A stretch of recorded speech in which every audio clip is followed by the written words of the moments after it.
The sun has just vanished below the horizon. The air turns icy. In the pitch black of the ancient world, a fire crackles in a damp cave. Shadows flicker against stone walls, shadows that whisper of secrets long buried. Outside, something snarls. Inside, a mother clutches her child tighter. You think nighttime today is peaceful?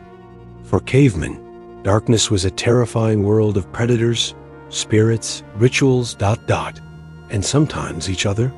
What really happened when the prehistoric night fell? You're about to find out, and it's darker than you think. Imagine standing at the edge of a forest, the last orange rays of the sun melting into darkness. There are no streetlights, no city sounds, only the wind, the rustle of leaves, and the sudden, gut-twisting howl of something unseen. That's the moment the caveman's world changed. Night wasn't just a different time of day, it was a completely different reality. For our ancestors, nightfall meant danger. The temperature dropped fast, especially during Ice Age winters. The cold wasn't just uncomfortable, it could be fatal. A single misstep in preparation, and someone could freeze before dawn. But even the cold wasn't the worst part. It was what lived in the darkness. Saber-toothed cats, cave hyenas, massive owls, and even packs of wolves stalked the black edges of the forest, hungry, quiet, and almost invisible. Cavemen didn't dominate the night, they feared it. The moment the sun dipped, early humans went into high alert. Gatherings shrank into tight clusters. The fires had to be lit, not just for warmth, but for light and safety. One unlit night could mean a brutal attack or a child snatched away without a sound. The flickering firelight wasn't just survival, it was a fragile shield of hope. But predators weren't the only fear. Even the silence held weight. Every crack of a twig or flutter of wings triggered instinctual panic. Darkness plays tricks on the mind. Early humans didn't have the luxury of ignoring it. They lived in it. Their bodies surged with adrenaline. Their ears strained. Sleep wasn't restful. It was shallow, restless, twitching at every noise. Night wasn't just a time for rest. It was a test. A test of endurance, instincts, and courage. Every sunset was a reminder. Out here, you're not at the top of the food chain anymore. Fire was more than a tool, it was salvation. As soon as the light began to fade, early humans scrambled to spark flames. They couldn't risk waiting until full dark. One failed fire, and the night could swallow them whole. But beyond its heat and light, fire became something deeply psychological, a boundary between the known and the unknown. Gathered around the flames, families and clans huddled close. The crackling sound became their lullaby, the glow their only certainty. In this tight circle, something strange happened. They began to speak. Not just about the day's hunt, or what needed to be done tomorrow, but about the things they couldn't explain. The sounds in the forest, the shapes that moved just outside the light, the dreams that haunted their sleep. Myths were born here, not in daylight, but in the flickering half-light of fire. It's likely that early humans used this sacred time to tell stories, ones filled with spirits, monsters, and ancestral warnings. They didn't have science, they had symbolism. If a thunderstorm struck at night, they might believe the sky spirits were angry. If a shadow passed and a goat vanished, they might say it was a demon, not a lion. These weren't foolish beliefs, they were survival tools, mental maps for a terrifying world. And fire was their only defense. They carried embers from place to place, guarding flame as if it were life itself, because it was. Without it, they were blind. With it, they had a chance. But even around the fire, safety was never guaranteed. Their eyes constantly darted to the darkness beyond. You could almost feel the tension in the air, people staring at the mouth of the cave, listening for movement.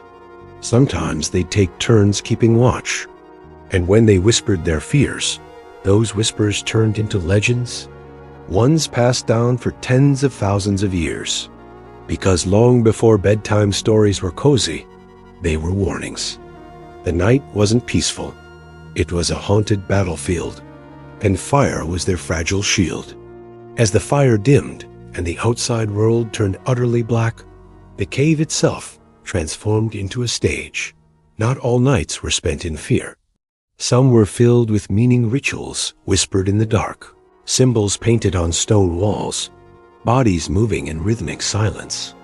This was when the soul of the tribe emerged, shaped by flickering flames and the echo of ancient drums.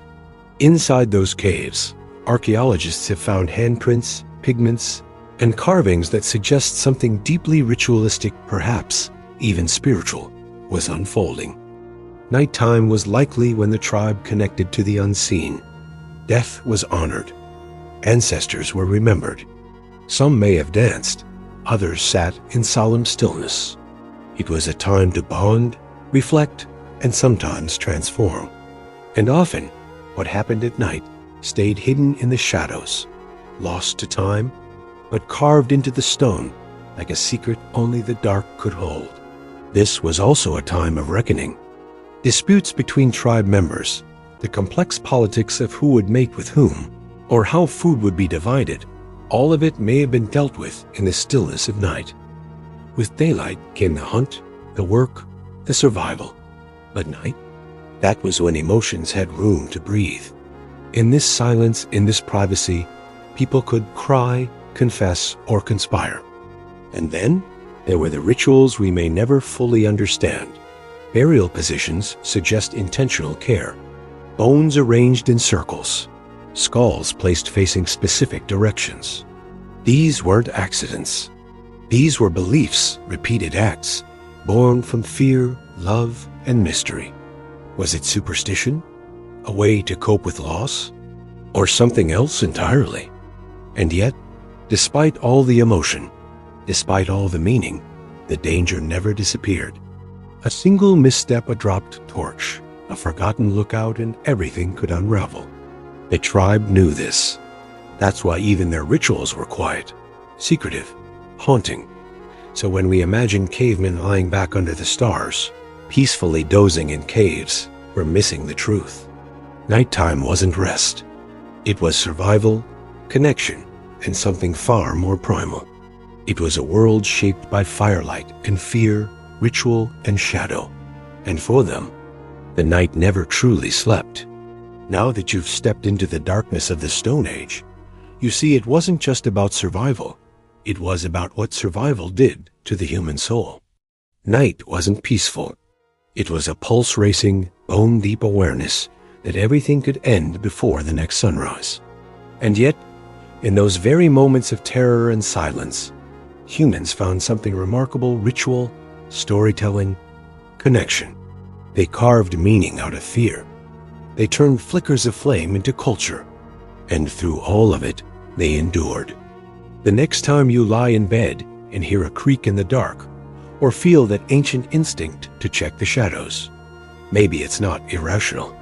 Maybe it's a memory etched deep into your blood, a whisper from 1,000 generations ago.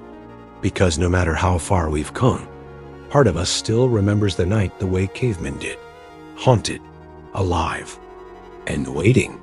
If this glimpse into our ancient nights stirred something in you, hit that subscribe button.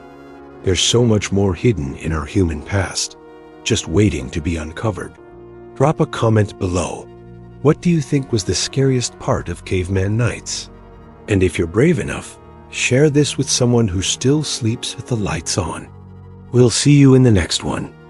If you make it through the night,